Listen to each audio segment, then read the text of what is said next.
The wing is the thing in today's NBA. Who has the best wing rotation and who has the worst? We have lots of updates on lingering restricted free agency talks with Jonathan Kuminga, Josh Giddey, and Cam Thomas. And we wrap up the second round of our Tournament of Moves. That's all today on Locked On NBA.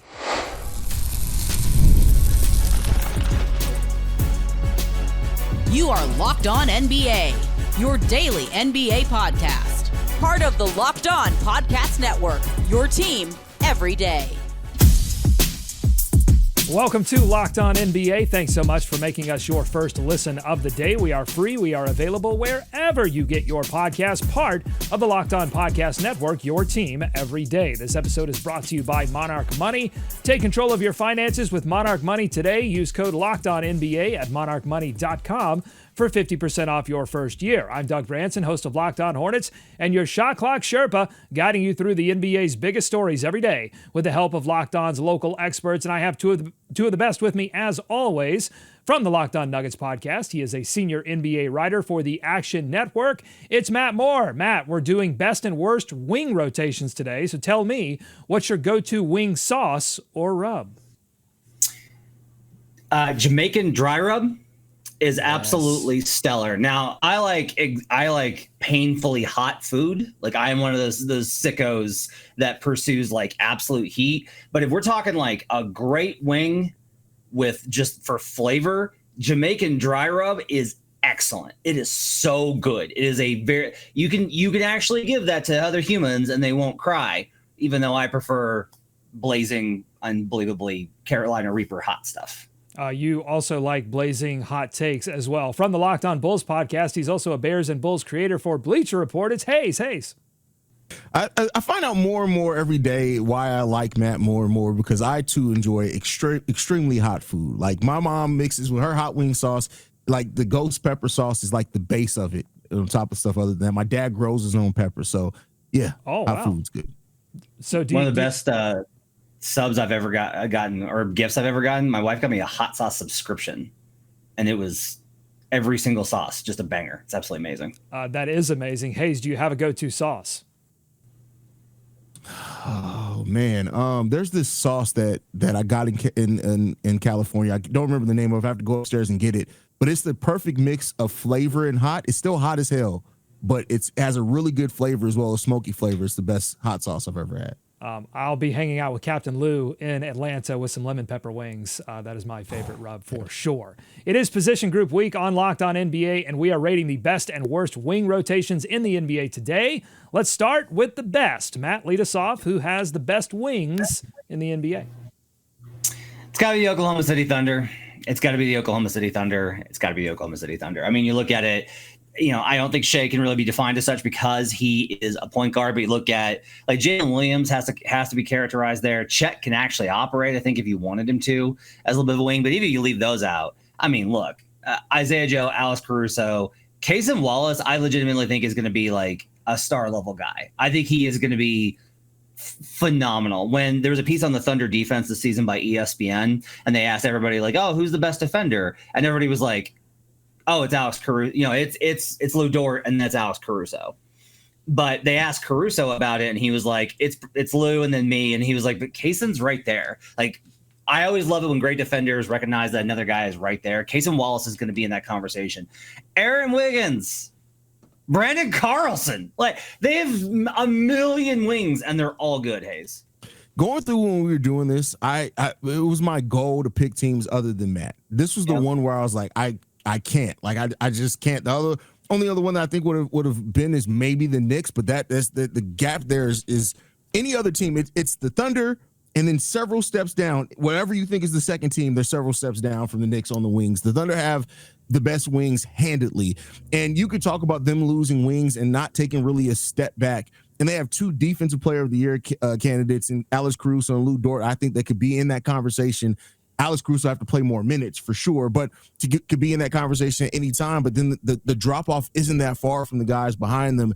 It's handedly the Oklahoma City Thunder. They have the best ring rotation in basketball and maybe one of the best that we've seen in basketball history. I'm ordering wings by the time the show is over. I can't. We keep saying it, and every time now, that's what I'm thinking. It's Matt, what makes a great wing in the NBA today? Like, what should teams be looking for in terms of bolstering their wing rotation? What is the NBA game asking them to look for? Crispiness and sauce. No, okay. I think the thing you really need is they've got to be able to play in a playoff environment, right? So the reason the teams stack up on them is you want all of these great wings in order to throw at the different types of elite offensive players. I think that's really interesting to watch is you will see Jaden McDaniels annihilates small guards. So if you put him in a pick and roll heavy system, like if it's Damian Lillard in his prime, or even like Jalen Brunson right now would be a really good matchup. That's a great matchup for Jaden McDaniels. But when he goes up against bigger guys, bigger wings, now all of a sudden you need a bigger wing in order to counter that. So it's the versatility that you want. The reason you want a lot of wings, you don't want them all the same size. You want different sizes with different strength, foot speed, core strength, shot blocking. All of those different types of skills and strengths are what you need in your wings. So the way to kind of analyze this is OKC has so many different guys who can all guard so many different guys, and they're all reliable 37 to 41% 3-point shooters. So they're not zeros offensively. If there was any sort of like problem with OKC, it was that they didn't have enough guys who could actually create off the dribble. In the regular season, all those guys can. They just can't in a playoff environment. But you're going to have some weaknesses. But you want great shooting with the ability to guard multiple types of high-level on-ball playmakers on the wing. Hayes, you have to balance your drums and flats, right? You got to have that balance at the wing position. Yeah, you do, because I'm not anybody who eats all flats. I have to question what's going on with your life there. So yeah, you definitely have to have the good balance, and the Thunder strike that. And I do think offensively, some of these guys are still growing, absolutely, but the Thunder's wings are just so good balance wise, and the net positive they have defensively, and also getting out in transition, even being able to play the passing lane, start the fast break. It's amazing. Speaking of that growth, perfect segue there, Hayes, into this clip from Rylan Stiles of Locked On Thunder on a key title repeat metric he'll be watching on the wing position this season. Real or fake, for me, is a big deal for two key members of the Thunder, one being Jalen Williams. You look at his three-point percentage in his career, 35% as a rookie, 42.7% as a second-year guy. Last year, 36% from three. Is he going to be that 40-something% three-point shooter, or is he going to be in the 35-ish range? I think that can go a long way in determining the Thunder success this season. And Cason Wallace, as a rookie, he shot 42% from three on 3 attempts per game. Last season, on 3.1 attempts per game, he went down to 35%, and he was not good in the corners at all a year ago from three-point land. Cason's a better shooter than that, and if he has any sort of positive regression in this sense from beyond the arc, it elevates who he is as a player. All right, before we get into the worst wing rotation in the NBA, just really quickly, Hayes, who's your closest runner-up? Give me some teams that you think great wings, not as great as the Thunder. The Knicks. I think I said that earlier. I think they have a great wing rotation there that I really like. I think the Raptors have a really good wing rotation as well, but they got to win more games before I'd be willing to put them up there. And maybe coming into this year, I'd say look out for the Atlanta Hawks to have a really good wing rotation. With adding Nickeil Alexander-Walker there to where they already had Dyson Daniels, Jalen Johnson can stay healthy, I think they'll have a nice wing rotation as well. Matt? I think this is going to surprise some people. I think Minnesota is on this list. So I have like Minnesota as having the best center rotation and the best wing rotation. Like, think about it. Anthony Edwards, Jaden McDaniels, they lose Nickeil Alexander-Walker, sure, but Dante DiVincenzo, Terrence Shannon Jr., like they have a lot of versatility there in order to be able to throw at guys. They've got great offense, great defense, reliable shooting, cutters, athleticism, all in their prime.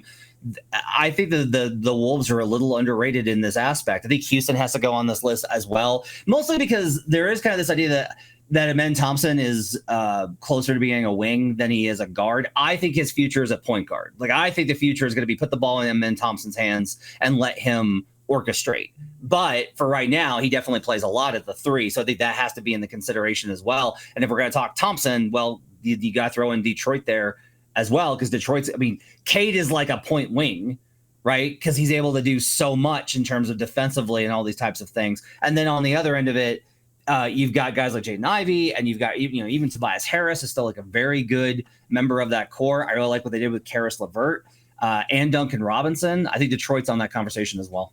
You have to add Houston because they added Dorian Finney-Smith, which I think is just the international symbol for we care about the wing position. If you care about the wing position, you add DFS. All right, coming up on Locked On NBA, we will find out the worst wing rotation in the NBA. And spoiler alert, Matt and Hayes agree on this team as well. So we'll find out what that team is. Plus, we got a lot of updates from Jake Fisher of Bleacher Report on RFA talks between Jonathan Kuminga, Josh Giddey, and Cam Thomas. All that and more coming up. Locked On NBA. Today's episode of Locked On NBA is brought to you by Monarch Money. Most people can't name all of their financial accounts, or they don't even know what they're worth, whether it's your 401k, properties, your investments. And when you don't have the full picture, you can end up leaving a lot of money on the table. You don't want the money on the table. You want the money in your pocket. That's why there's Monarch Money. It's an all-in-one personal finance tool that brings your entire financial life together in one clean, easy-to-use interface on your laptop or on your phone. Monarch does the heavy lifting for you. You can link all of your accounts in minutes. You see clear data visuals. You get smart categorization of your spending, and you finally feel in control of your money without ever touching a spreadsheet. Monarch makes it simple to review my finances with my partner. We can both see all of the budgets, all of the goals, and the spending activity in one place. Don't let financial opportunities slip through the cracks. Use code LOCKEDONNBA at monarchmoney.com in your browser for half off your first year. That's 50% off your first year at monarchmoney.com with code LOCKEDONNBA. More Locked On NBA ahead. Thanks for making Locked On NBA your first listen every day. We're back talking about the best and the worst wing rotations in the NBA. We are now on the worst wing rotation in the NBA. Hayes, kick us off. Who's the worst wing rotation? The Brooklyn Nets. I don't know how it could be anyone else. And it's not just the fact that their wing rotation is bad. It's also unproven. It's a lot going on with the Nets and their wing rotation that you just look at, and I don't know what this rotation is going to be at all for them next year. So I think they're easily the worst wing rotation in the NBA next season. I'm a sicko for the NBA. Like, that's pretty evident. Look, I have very passionate feelings about PJ Washington, right? There was a game in Denver last season when the Brooklyn Nets came to visit, and I was Googling dudes in game to be like, who is this person? Like, whom is on the basketball court right now in this professional basketball game? And here's the thing is, like, I actually kind of like a lot of their guys. Like, I like them, but they're not good. They could be good, and that's why I like them. Is like, hey, they got a little bit there or something. Like, hey, Keon Johnson, he can do a little bit. Hey, Tyrese Martin, Jalen Wilson's not bad, but then you look at the numbers and it's like, no, they're bad. Like, they're certifiably terrible. Cam Johnson leaves. Like, their best remaining wing, if we don't count Cam Thomas as such, is Zaire Williams, who I desperately wanted off of my Memphis Grizzlies. Like, I hated watching Zaire. I hated them trading up for him. I hated watching him. And he's like, and now he's starting to come around. Like, he's starting to get it together. And he may want to be one of those guys where it's like, it's pretty good. Zaire Williams. But that's their best guy. Trenton Watford left. He's now with the Sixers. Derek Whitehead, I don't mind. Noah Clowney, I like quite a bit, but he's more of a power forward than he is a wing. There's just the lack of name recognition alone is really bad. I always say this, that a good way to evaluate teams is how many NBA players do they have, which is in 3 years, I know these guys will be in the league. With the Brooklyn Nets, I don't know if that number gets past 2, and that's being optimistic. So yeah, it's going to be the Nets. Are we sleeping on the Nets for worst record in the NBA next season? We thought the same last year, and Jordi Fernandez did such a good job of just like, hey, like winning some games. Now the roster's worse now, but if some of that development comes through and one of the rookies is good, it's possible that they get past the Jazz. But I mean, it's them or Utah coming into the season, and you can't really have any other sort of consideration. But I will say that we often think we are very certain of who's going to have the worst record, and with the exception of the early 2010 Charlotte Bobcats, it's usually a surprise team. All right, we have a number of free agency updates to get to from Jake Fisher on a Bleacher Report stream. We'll get to Cam Thomas in just a moment from those Brooklyn Nets. But first, Jonathan Kuminga, his stalled talks with the Golden State Warriors It's apparently holding up a reported 2-year, $11 million deal with center Al Horford. Locked On Warriors host Chuck Walter talked with John Corrales of Locked On Celtics on a recent episode of Locked On Warriors and trying to figure out the real impact that adding Horford would make on the Dubs. Let's take a listen. What do you think his role will be? Will it be similar to Boston? Step out, hit the occasional three, play great defense, give you 25 minutes? Or is there maybe even a little more in the tank than we're giving him credit for? He's past the point where he needs anything. He's happy. Like, 2 shots, I'll take 2 shots. 12 shots, no problem. All threes, no threes, whatever it is. He still can get down and bury his shoulder and make some moves. He can get into the post sometimes. That's fine.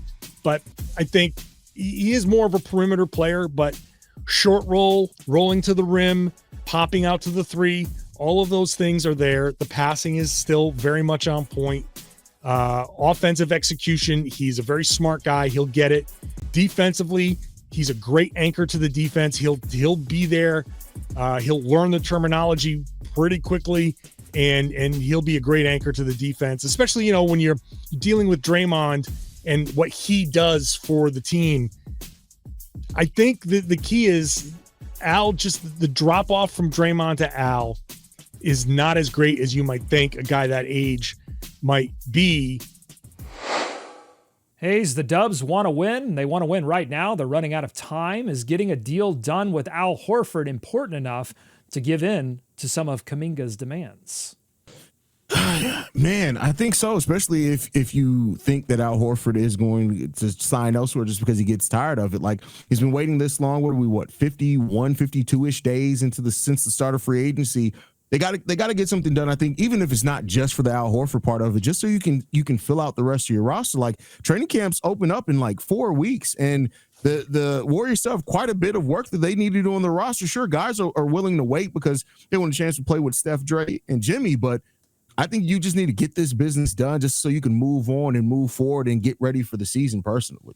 It doesn't matter. Like, Al doesn't need training camp. Like, he doesn't need to get in there. D'Anthony Melton, I think, probably does. I think you want to get some reps under D'Anthony Melton coming off the injury. But Al doesn't need it. Like, Al can, if you need to take some time and have Al miss the first month, that's fine, because Al's at that point in his career. But I also just don't think that, like, Al is as great as he is, and I think he is just, and I have so much respect for Al Horford, one of my favorite players ever. He's just, at the age simply alone, like, he's just not worth really shifting anything based off of him. Now, I don't know that Jonathan Kuminga is worth all this either. This is a lot of drama for a player none of us really think is that good, but I think it's fine. I think from what I understand, it's down to Horford's either going to sign with the Warriors or he's going to retire. And if you're the Warriors and you're like, we gotta move Kuminga so we can sign Horford so he doesn't retire. Well, he might just retire anyway, man. And if he's thinking about retiring, you need to be sure he wants to play. What you don't want to do is like because if he's not in a place where he thinks that this is what he wants and he gets into the season and he's just like, it's going to go downhill real quickly. Give Al the time to make sure that this is what he wants. So I've got no problem with waiting. All right, let's go back to Cam Thomas. Apparently, he's deciding between signing the qualifying offer with the Brooklyn Nets to become an unrestricted free agent in 2026 or signing a 2-year offer from the Nets worth approximately $28 million. That would have a team option for the second season. Matt, if you were Cam Thomas, what would you do? I would sign the 2-year 28 because I'm a coward and I would be terrified of missing out on $28 million. And so I would just sign it. Now, I think that if you're somebody that's like, I believe in myself, I want to bet on myself, just sign the qualifying offer, go for it. Because I do think he'll make more money. But there's also a really good chance he signs this deal and then he is so good that a team is like, oh, wow, okay, and trades for him and then extends him. And then everybody wins. The Nets get something for Cam Thomas. He gets the long-term money and he locked in that $28 million so he doesn't have to worry about it. $28 million is life-changing money, even with all the taxes and agent fees and escrow and everything else. So I would just take the money, Hayes. Yeah, I mean, it's interesting because like you take the qualifying offer at much less money, and then just bet on yourself to go in the free agency where you could sign a much larger deal, especially with all the teams that are going to have almost max level cap space next season. So I'm actually going to go the opposite way of Matt. I understand where Matt's coming from, but I'd say take the qualifying offer because there's going to be one to several teams that are going to strike out on maybe their top targets.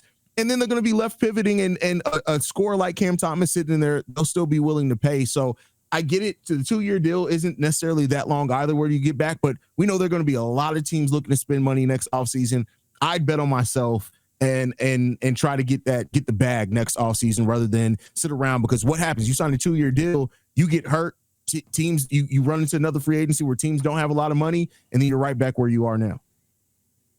All right, coming up on Locked On NBA, we'll find out what Hayes thinks about this Josh Giddey situation in Chicago. We'll update you on his free agency, and we wrap up the second round of our tournament of moves with a battle of retro moves and 2 GOAT candidates, Kobe versus LeBron. That's up next on Locked On NBA.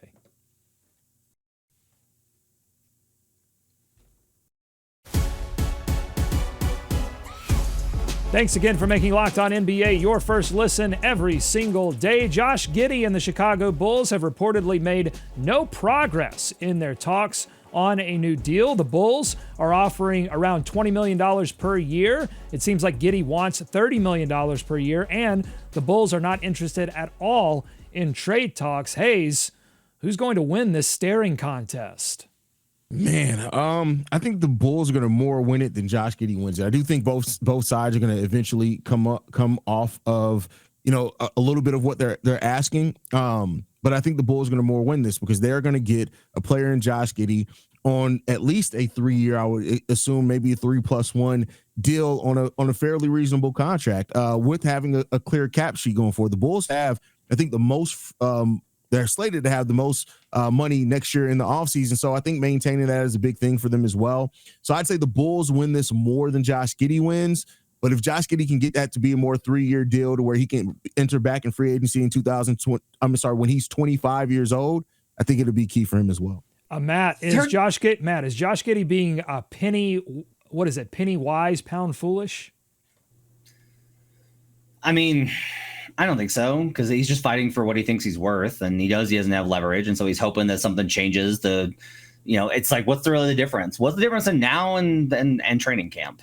What's the difference? We got a month. Wait, it's fine. I just can't. He's a great passer, and I love great passers, but God, $30 million for Josh Giddey, I just can't get there, man. I just can't, and it won't wind up being that. It'll wind up being 20, and that's fine. I have real question marks here. There's so many like red flag numbers with Josh Giddey that I just continue to be like, really? We're doing this? I would keep squeezing if I was the Bulls and try and get him under 20. Okay, let's move on. Under 20? Oh, go ahead. Yeah. No, under sorry. 20. Go ahead. Yeah. All right, let's move on to our tournament of moves here on Locked On NBA. It's our tournament to decide the greatest NBA signature move of all time. The last 2 matchups in the second round. We start with a 4 versus 5. It's Kobe Bryant's baseline fadeaway shot versus LeBron James's chase down block. YouTube voted, and it's 61% to 39% in favor of Kobe Bryant. Now, that's 1 vote. We have 1 vote for Matt and 1 vote for Hayes. Let's see if they save LeBron. Before you vote, though, I would like to offer this argument in favor of the guy who's down 1 vote right now, and that's LeBron James. This chase down block, the one example of it in the finals is referred to as the block. It is an iconic moment in NBA history, one that he's pulled off many times. It is peak LeBron James athleticism. If you're going to make a GOAT argument for LeBron over MJ, it's going to be in part the physical things that he could do with that body, no more represented than in that chase down block. All right, now I hand it off to Matt Moore. What's your vote? Yeah, it's Kobe. The hang is what gets me, Doug. If you watch that Kobe baseline fadeaway, he's got just this hang on it that every time the defender's like, all right, you're turning around and you're shooting, and then he's just like, oh, and you just keep going, and there's nothing I can do. It is one of the prettiest shots in NBA history. It just is. If you really broke this down and was like the prettiest shots in NBA history, Kobe's baseline fader, I think, is in there. The degree of difficulty with it being a baseline, oftentimes behind the basket, that contributes. When in 10 years, when LeBron is somehow still playing, and you ask me what's the image that comes to your mind, I'm always going to think of that tomahawk dunk coming off of the Wade lob.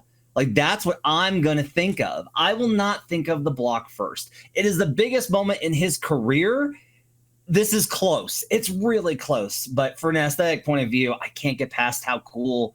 I am not a mid-range jumper guy. I'm not a Kobe guy. It's Kobe to me here in this matchup. For all the reasons Matt said, it's Kobe. Kobe being Bryant. No offense. Like Doug really thought this was going. He really when he matched this up, he really thought. No, I knew I was behind the 8 ball. I threw myself on the mercy of the court. I tried in my closing argument to make it, but ultimately, no, the jury came back. Unanimous decision. Yeah, I mean, I wish I could ride with you there, Doug, but I just can't on this one, man. Like, it's definitely Kobe's. His shot's just so pretty. It's so beautiful, man. And it not to say that the chase down block isn't, but we got more of that fadeaway shot by Kobe. And yeah, I get it. The LeBron block is like such a physically dominant move, but yeah, it's just not going to go over Kobe for me. Do you agree with Matt Hayes that you'll think about something else other than the block 10 years from now when you think about LeBron James's career? Absolutely. I think about the flopping and then the tomahawk dunk. I'll think about the time that he dunked over Jason Terry so hard he erased him from existence. That was hilarious. Yeah. That was an insane moment. I'll think about the block. I mean, maybe I'm basic. I don't know. It's an iconic moment in a finals. I mean, in fact, we're going to deal with one of them, Dr. J's scoop shot in a second. That was another finals moment that, I don't know, it just cements itself in my head. But it doesn't move on. It is eliminated. The result is the result. I have to move on. We move on to the other 4 versus 5 matchup. It is Dr. J's reverse scoop layup versus George Gervin, the Iceman, and his finger roll. The YouTube vote is in, and it's 66-34 in favor of Dr. J. Hayes, lead us off here. Where's your head at on this matchup between two very cool, very retro moves? Man, this was a vote. Man, it was difficult because I mean they're very similar in the sense that like not one's like more physically dominant over the other. So I think that's a part of like why the voting here I think should be close. Man, Matt's probably gonna kill me on this one. I'm gonna go the Iceman finger roll on this one. Oh, we got a tie. Your love for this, I'm telling you, go back and watch how low he is on this release. If he did that in today's NBA with a kind of scouting report and athleticism, his block rate's going to be skyrocketed. That thing would get sent to the upper deck. It's got to be Dr. J. Dr. J's, the more I've watched it as we've done this exercise, the more I'm like, guys, this is the best shot in NBA history. Like, I mean, it is. Look, there are bigger clutch shots, right? The shot by Jordan. But if we're just talking about degree of difficulty, he doesn't even push off like Jordan. It's an absolutely insane show the ball underneath. Kareem's right there in a finals. It's Dr. J. Dr. J goes over. Get that finger roll out of here. I hate to do this to Gervin. I tried, y'all. I tried. No, yeah, I'm with you. Is there a move other than the finger roll on the entire, when you like zoom out and look at the entire tournament? Is there another move where you go, yeah, that would you could not make that a move in today's NBA, or it would be significantly weakened in today's NBA? Some of these crossovers that were really like ISO moves. Maybe Shaq's drop step. You think Shaq's drop step would have gotten stolen more? You know, if defenses could have schemed against it in a way that they couldn't then? Yeah, more help, like Draymond Green as a help defender inside on that would be really interesting to kind of see, right? And there's so many more offensive charges. Like, wouldn't Shaq just pick up way more charges and now in today's NBA with how they how they call these things? I think that maybe is a good argument.